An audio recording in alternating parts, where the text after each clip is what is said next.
The date is June 1988. The location is the Wadi Doum Air Base, a remote strip of scorched concrete and sand buried deep in the desolate northern deserts of Chad. The sun here does not just shine. It hammers the earth with a violence that warps the air and cracks the skin. For months this location had been the epicenter of a brutal conflict known as the Toyota War, a clash between the Libyan army and the highly mobile Chadian forces. But now the guns have fallen silent. The base is a graveyard. It is littered with the burned-out husks of Soviet-supplied armor, destroyed T-55 tanks, and shattered support vehicles. However, amidst the wreckage and the drifting dunes, there is one object that remains pristine. It sits heavy on the tarmac, its rotors drooping in the heat, its glass cockpit staring out like the eyes of a resting predator. It is a Mi-24 known to NATO as the Hind. To the Soviet Union, this machine is the pinnacle of rotary wing warfare. It is a flying tank, a beast of burden and destruction, that has terrified the enemies of Moscow from the mountains of Afghanistan to the plains of Eastern Europe. It is possessed of a secret armor composition that Western intelligence has never been able to crack. Carries electronic warfare suites that are classified at the highest levels of the Kremlin, and it has been left behind. In the chaotic retreat of the Libyan forces, the pilot abandoned the machine. The Soviet advisors in Tripoli are frantic.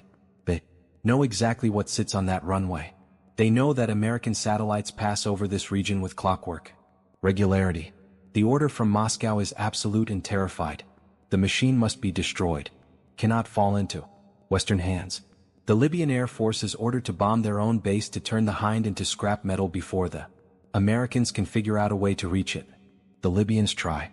For days they fly sorties, dropping bombs into the dust, trying to hit the needle in the haystack, but the Chadian air defenses bolstered by French support keep them at bay.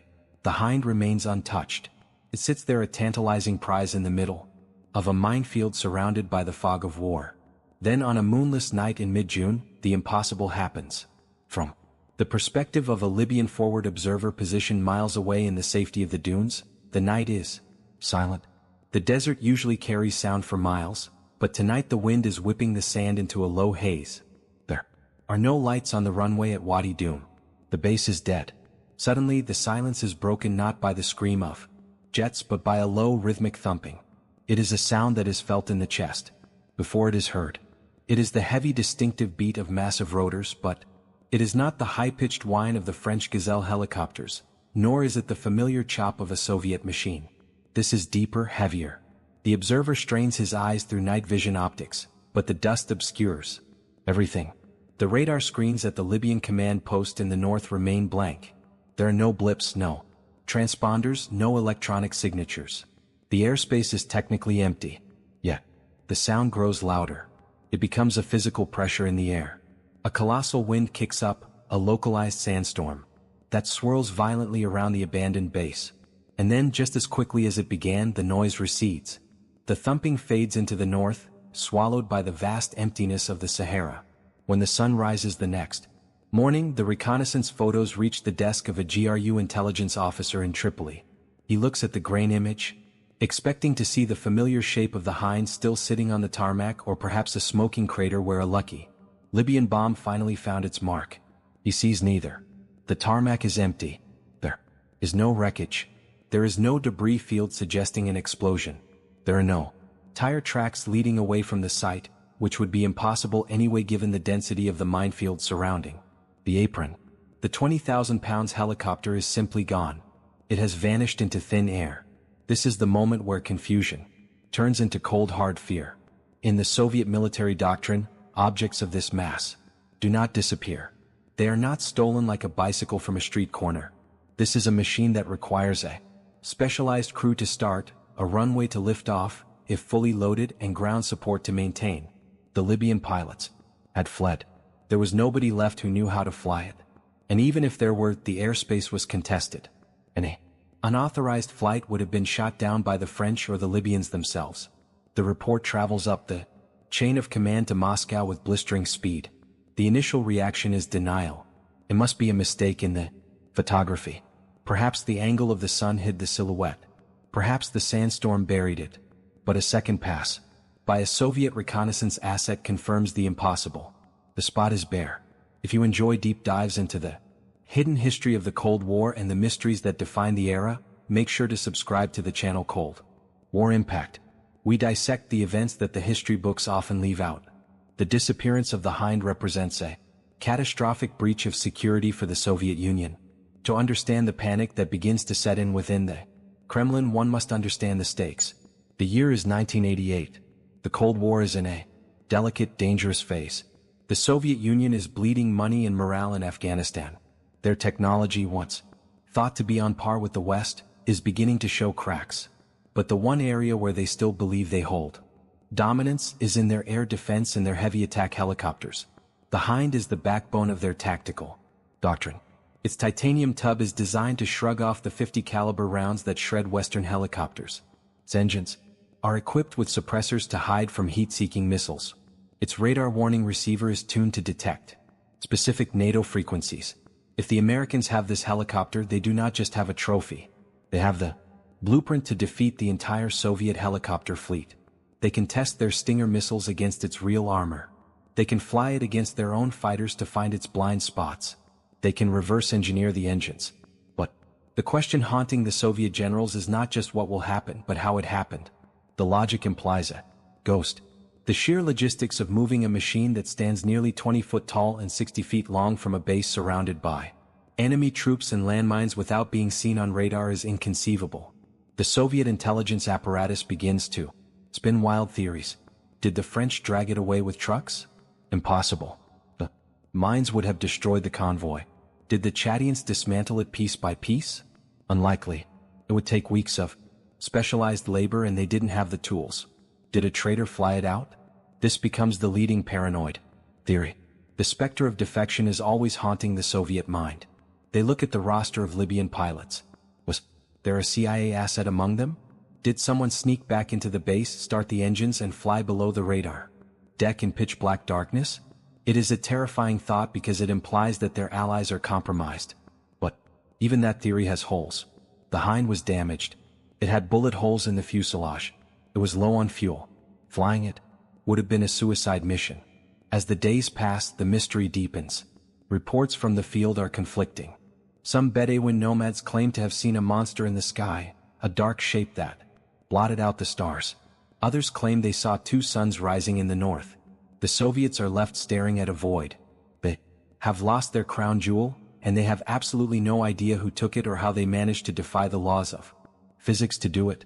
The humiliation is private but deep. They have been robbed in the middle of the night and the thief didn't even leave a fingerprint. The technological balance of power has shifted and Moscow doesn't even know it yet. They are chasing shadows in the desert looking for a truck convoy or a rogue pilot, completely unaware that the truth involves a level of audacity and aviation skill that they have not even considered possible. They are looking for a thief on the ground. They should be looking at the sky. The silence inside the Soviet embassy in Tripoli is heavier than the desert heat outside. It is the silence of men who are mentally calculating the end of their careers. On a heavy oak table beneath the portrait of Lenin lies the reconnaissance photograph. It is grainy, black and white and utterly damning. The empty parking spot on the tarmac at Wadi Dum is not just a tactical failure. It is an intellectual insult. The station chief for the GRU, the Soviet military intelligence service, stares at the image. He knows the physics involved. A Mi-24 Hind helicopter weighs approximately 18,000 pounds when empty. If it was loaded with fuel and munitions, as this one likely was before being abandoned, it could weigh over 24,000 pounds. You do not simply put 24,000 pounds of dead metal in your pocket and walk away. The initial investigation begins not with forensics, but with screaming. The Soviet advisors descend upon the Libyan military command. Accusations fly. The Soviets are convinced that the Libyans are lying, that they incompetently destroyed the machine and cleaned up the mess to avoid embarrassment, or worse, that a corrupt Libyan colonel sold the machine to the highest bidder. Where is the wreckage? The Soviet liaison demands. If you bombed it, where is the aluminum? Where is the titanium bathtub? Show me the scorch marks. The Libyan officers can only shrug. They insist. They never got close enough to bomb it. The French air defense network was too thick. They claimed the helicopter was there one day and gone the next. The Soviets do not believe in magic. They organize a desperate covert reconnaissance mission. Using local assets, Bedouin scouts paid in gold and rifles. They order a physical inspection of the ground at Wadi Dum. It is a dangerous task. The base is still rigged with mines and booby traps left by the retreating Libyan army. Days later, the scouts report back. Their findings only deepen the mystery. There are no tracks. This is the detail that keeps the analysts in Moscow awake at night. The French or the Americans had come for the helicopter. They would have needed a heavy recovery vehicle, a tank, transporter, or a heavy crane. Such vehicles have massive tires or treads. In the soft sand and dust of the Chadian desert, they would have left a highway of evidence. They would have churned up the earth for miles. But the sand around the parking apron is relatively undisturbed. There are the old tracks of the fuel trucks, the footprints of the fleeing pilots, and then nothing. The report notes a strange anomaly, however. The sand in a wide circle around the helicopter's former position has been swept clean. It is as if a giant hand came down and smoothed the desert floor. The scouts describe it as wind damage. But there was no storm recorded on the meteorological charts for that specific night. The investigation moves to the impossible theories. The first working theory in the Kremlin is the French convoy. The French military has a significant presence in Chad. They have the logistics. Maybe they used a new type of hovercraft. Or perhaps they laid down temporary matting over the sand to hide their tracks. The Soviet analysts spend hundreds of man-hours studying French logistical capabilities. They analyze the tire tread patterns of every truck in the French inventory. They look for spikes in radio traffic between Paris and N'Djamena. They find nothing. No convoys were spotted. No massive movement of material. The second theory is the traitor pilot. The KGB begins a deep dive into the background of every single airman who had access to the base. They look for gambling debts, for mistresses in the West, for signs of ideological subversion. They theorize that perhaps a rogue pilot under the cover of darkness repaired the helicopter himself, fueled it with buckets, and flew it out at treetop level to a neighboring country. But this theory falls apart under technical scrutiny. The Hind requires a compressed air starter to crank the engines. It requires a ground power unit and, most importantly, the specific airframe in question had battle damage. A rotor blade had been nicked by shrapnel. To fly would have been to court death. As the weeks drag on, the mystery transforms into a legend. The ghost of Wadi Dum becomes a dark joke among the Soviet air defense forces. But beneath the humor is a growing, gnawing paranoia. If the enemy can steal a 24,000-pound helicopter from a minefield without leaving a trace, what else can they do? Can they steal a nuclear warhead from a silo? Can they pluck a submarine out of the ocean? The lack of answers creates a vacuum. And in that vacuum, fear grows. The Soviets begin to suspect a new classified technology. They start looking at the sky, but they are looking for the wrong thing. They are looking for a stealth transport aircraft. Something massive and silent. They scour the reports of radar operators in Libya and Egypt. There is one report that stands out, but it is dismissed as an error. A radar operator in southern Libya reported a fleeting contact on the night of the disappearance. A large, slow-moving blip that appeared for 3 seconds and then vanished. The operator classified it as a cloud anomaly because the speed was too slow for a jet and the radar cross-section was too large for a standard helicopter. The Soviet analysts look at this report and scoff. Too slow. They say. Too big. They are thinking in terms of fixed-wing aircraft. They are thinking about speed and altitude. They are trapped in the mindset of conventional warfare. They fail to realize that the anomaly wasn't a glitch, it was a signature. By July of 1988, the investigation has hit a dead end. The official report to the Central Committee is a masterpiece of bureaucratic vague language. Concludes that the helicopter was likely destroyed by unknown saboteurs using advanced explosive techniques that left no trace or dismantled and buried by local insurgents. They lie to themselves. To save face, they convince themselves that the machine is destroyed, buried under the sand. It is a comforting lie. It means the technology is safe. It means the secrets of the infrared suppressors and the titanium armor are rotting in the desert, not sitting in a hangar in America. But while the politicians in Moscow accept the lie, the engineers at the Mill Design Bureau are not so sure. They know their machine. They know it is too tough to simply vanish. And they are right to be worried. Because while the Soviets are looking for tracks in the sand, the object of their obsession is already thousands of miles away. It is not buried. It is not destroyed. The Soviet investigation failed because it assumed that the rules of gravity and logistics applied equally to everyone. They assumed that to move a giant, you need a giant on the ground.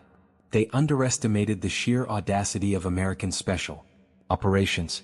They're asking, how did they drive it out? They should have been asking, what is powerful enough to pick up a tank and carry it away like a toy? The Soviets retreat into a defensive posture. They tighten security. At their own bases, they double the guard rotations. They are fighting a shadow war against a phantom thief. Meanwhile, the evidence they missed the wind damage on the ground. The slow blip on the radar points to a capability that the Soviet Union technically possesses, but lacks the operational daring to execute. The irony is sharp. The Soviets built the Hind to be the king of the air, the ultimate predator. They never imagined it would become prey. The investigation is formally closed in late August. The file is stamped unresolved. The Soviet military tries to move on, but the doubt lingers. Every time a Western military journal publishes an article about Soviet helicopter tactics, the analysts scan it nervously, looking for details that are too accurate, insights that are too deep. They are waiting for the other shoe to drop. They are waiting to find out if they have been robbed. They do not have to wait long. While the GRU agents in Tripoli were arguing about invisible convoys and traitorous pilots, the answer to their riddle was already in motion 5,000 miles away. The setting is Fort Campbell, Kentucky, the home of the elite. Specifically, this is the territory of the 160th Special Operations Aviation Regiment. They are known as the Night Stalkers. Their motto is Night Stalks Don't Quit. In the hierarchy of military aviation, these pilots are the surgeons. They fly where others cannot in weather that grounds commercial jets at altitudes so low they graze the treetops. The Soviets were looking for a ghost. What they were actually up against was a masterpiece of logistical brute force and aerodynamic precision. The source of the mystery was not a new stealth bomber or a magical tractor beam. It was a helicopter. But not just any helicopter. It was the Boeing MH-47D Chinook. To the untrained eye, the Chinook looks like a flying bus. It is big, loud, and ungainly with its two massive rotors spinning in counter-rotation. But to a military planner, the Chinook is the ultimate heavy lifter. Is the only machine in the American inventory with the muscle to pull off a heist of this magnitude. The mission was codenamed Operation Mount Hope 3. The plan was audacious in its simplicity, but terrifying in its execution. The Americans would not drive the Hind out. They would not take it apart. They would simply reach down from the sky, pick up the 20,000-pound Soviet beast and carry it home. But the engineering challenges were immense. The physics were barely on the side of the Americans. The location in Chad was essentially a furnace. High temperatures reduce air density. Then, air means less lift for rotor blades. The Soviet Hind is a heavy machine built with thick steel and titanium, even stripped of its fuel and munitions. It was a dead weight that pushed the MH-47D to its absolute structural limits. In the spring of 1988, while the Soviets were still analyzing satellite photos of empty tarmac, the Night Stalkers were conducting secret rehearsals in the White Sands Missile Range in New Mexico. They chose this location because the heat and the dust mimicked the conditions of the Sahara. They drilled the heist over and over again. They slung 6 massive water bladders beneath the Chinooks filled to match the exact weight of the Hind. They practiced flying in the dead of night using night vision goggles, flying hundreds of miles with a swinging pendulum of dead weight beneath them. They calculated the fuel consumption down to the gallon. They knew that if they miscalculated the drag of the Hind swinging in the wind, the Chinook would run out of fuel over hostile territory and they would lose 2 helicopters instead of gaining 1. Then the green light came. The deployment itself was a flex of American global reach. A massive C-5 Galaxy transport aircraft, the largest plane in the Western world, swallowed 2 MH-47D Chinooks whole. It flew them halfway across the planet to N'Djamena, the capital of Chad. The French were there to provide cover. The Chadian government gave the permission, but the lift was all American. On that moonless night in June, the Night Stalkers launched. They flew north, skimming the dunes, running dark. They arrived at Wadi Dum, the abandoned graveyard of tanks. This was the impossible event the Libyan observer had sensed but not seen. The Chinook did not land. It hovered, a massive roaring cloud of dust and noise. The crew chief looked down through the hellhole, the hatch in the floor of the helicopter. The ground, a specialized team of mechanics hooked the sling cables to the rotor hub of the Soviet Hind. There was no crane. There were no trucks. The Chinook was the crane. As the pilot applied power, the slack tightened. The cables groaned. The engines of the Chinook screamed, pouring out thousands of horsepower to fight gravity. Slowly, agonizingly, the Soviet prize lifted off the tarmac. The wind damage, the Soviet scouts later found, was the result of the Chinook's massive rotor wash, blasting the sand clean. The lack of tire tracks was because the thief never touched the ground. But the heist was not over. The return flight was a nightmare. With the Hind dangling beneath it, the Chinook could not fly fast. It was a slow, vulnerable target. And then nature struck. The Americans hit the same sandstorm that had obscured the vision of the ground observers. For nearly an hour, the American pilots flew blind inside a wall of red dust. The turbulence was violent. The Hind swung wildly beneath them, threatening to destabilize the Chinook and crash them both into the desert floor. The pilots fought the controls, relying entirely on their instruments and their nerves. This was the monster, the Bedouins had reported, a dark dual-headed shape in the sky, groaning against the wind. They flew for hundreds of miles, stopping at a temporary forward arming and refueling point, FARP, set up in the middle of nowhere just to keep the thirsty engines running. Finally, they reached N'Djamena. The Hind was gently lowered onto the tarmac. The mission had taken hours of white-knuckle flying. Within minutes, the ground crews began processing the prize.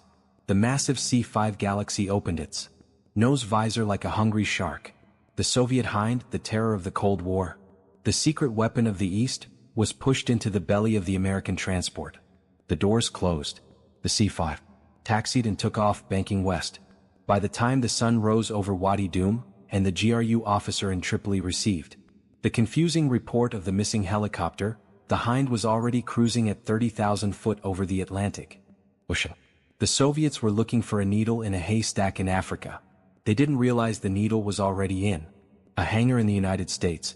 This was the ultimate display of the ingenuity gap. The Soviets built a machine that was heavy, tough, and brutal. The Americans built a system that could move the world. The Soviets thought in terms of territory and static defense. The Americans thought in terms of mobility and global logistics.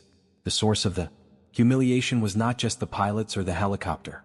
It was the sheer unmatchable capability of a military-industrial complex that could treat a continent-sized logistics problem like a simple pickup job. But the Soviets didn't know any of this yet. They were still in the dark, and the moment they found out would be a shock to their system that would reverberate for decades. The desert at Wadi Dum eventually reclaimed its silence.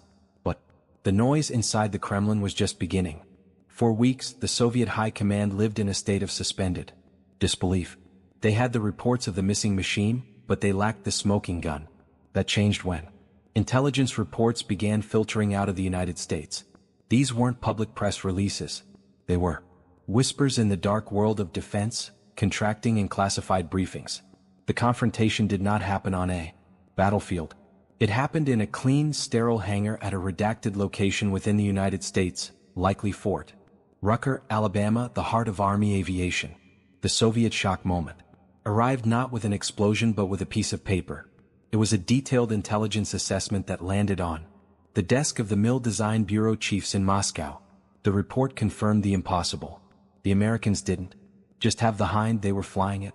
American test pilots were taking the Soviet beast up daily. They were flying it against U.S. Cobra and Apache helicopters in mock dogfights. They were firing Stinger missiles at test panels designed to mimic the Hind's exact metallurgy. The realization hit the Soviet military planners like a physical blow. The ghost of Wadi Dum wasn't a ghost. It was a hostage. The true horror for the Soviets was the dissection. In the U.S. hangar, American engineers stripped the Hind down to its skeleton. This was the reveal that the Soviets had dreaded since the start of the Cold War. They discovered the secrets of the Ispanka, the active infrared jammer that sat behind the rotor. The Soviets believed this device made them immune to heat-seeking missiles. The Americans took it apart, analyzed its frequencies, and realized it was effectively useless against the newest generation of American missiles. The invincible shield was a placebo. They measured the armor. For years, the West feared the Hind was a flying tank that could shrug off anything. The test revealed the truth. The titanium bathtub cockpit was indeed tough, but the rest of the airframe was surprisingly vulnerable to heavy machine gun fire at specific angles. The Americans mapped these blind spots. They printed them into manuals. They taught their pilots exactly where to shoot to kill the beast instantly.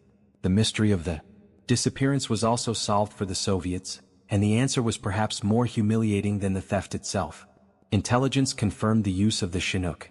The Soviet generals had to accept that the Americans had walked into a Soviet-equipped base, lifted their heaviest asset like a toy, and flown it out under their noses. It was a total failure of their defensive doctrine. It proved that no piece of Soviet equipment was safe no matter how remote the location. The response from Moscow was desperate and ultimately futile. Panic took hold of the air defense forces. They realized that every Hind in service, thousands of machines deployed across Eastern Europe and Afghanistan was now compromised. The Americans knew the turning radius. They knew the engine spool-up time. They knew the radar signature. The Soviets tried to scramble a solution. They rushed the development of the Mi-28 Havoc and the Kar-50 Hokum, newer helicopters designed to replace the Hind. They issued urgent technical bulletins ordering pilots to change their flight profiles to avoid the specific maneuvers that the Americans now knew were fatal flaws. But it was too late. You cannot redesign a fleet of thousands of helicopters overnight. You cannot retrain 10,000 pilots in a week. The Soviet economy was already crumbling.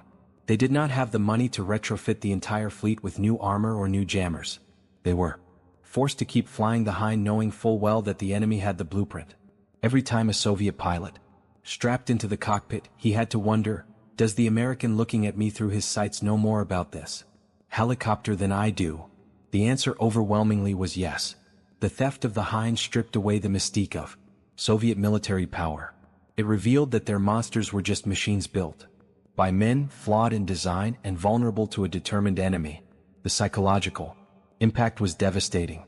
The Soviets had relied on fear and secrecy to project power. Operation Mount Hope 3 stole the secret and with it the fear. The Americans didn't just steal a helicopter. They stole the Soviet Union's confidence. The final verdict on Operation Mount Hope 3 was not delivered in a courtroom or a diplomatic summit. It was delivered 3 years later in the burning oil fields of Kuwait and Iraq. The year is 1991. Operation Desert Storm.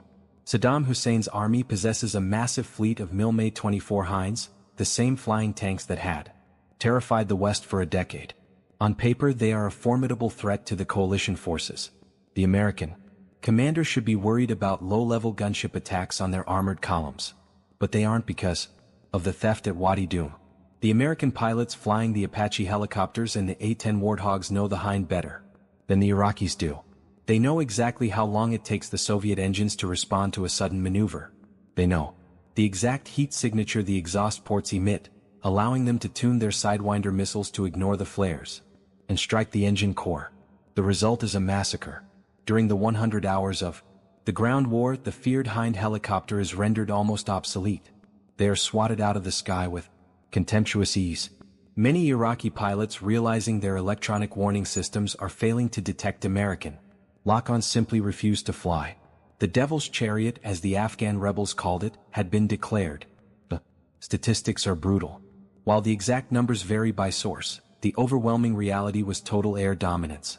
The Soviet air defense doctrine built around machines like the Hind and the Surfacito air missile systems guarding them collapsed completely. The Americans didn't just win. They operated with impunity. This leads us to the macro theme of this story. The theft of the Hind-D was more than just a special operation success. It was a microcosm of why the Soviet Union eventually fell. The Cold War was an economic war as much as a military one. The Soviet Union spent billions of rubles money it did not have developing the Hind. They poured resources into titanium mining, heavy industry and pilot training. They built a rigid, heavy, expensive system designed to brute force its way to victory. In contrast, the United States spent a fraction of that cost to dismantle the entire program. With 2 transport helicopters and a few dozen brave men, they nullified billions of dollars of Soviet investment. It highlighted the fatal flaw in the Soviet mindset. They valued hardware over software and mass over agility. They built a fortress, but they couldn't stop the wind. The Americans proved that in the modern age information is more lethal than armor.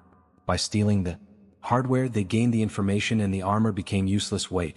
Today, the very helicopter that was stolen from the Chadian Desert Airframe number 39 sits in the Southern Museum of Flight in Birmingham, Alabama. It is quiet now. The sand has been scrubbed from its gears. It stands as a museum piece, a trophy of a war that never turned hot. But if you look closely at it, you are not just looking at a helicopter. You are looking at the moment the Soviet Union blinked. The legacy of Operation Mount Hope 3 is a lesson in the fragility of power. For decades, the West looked at the Iron Curtain and saw an impenetrable wall. They looked at the Soviet military and saw an unstoppable juggernaut.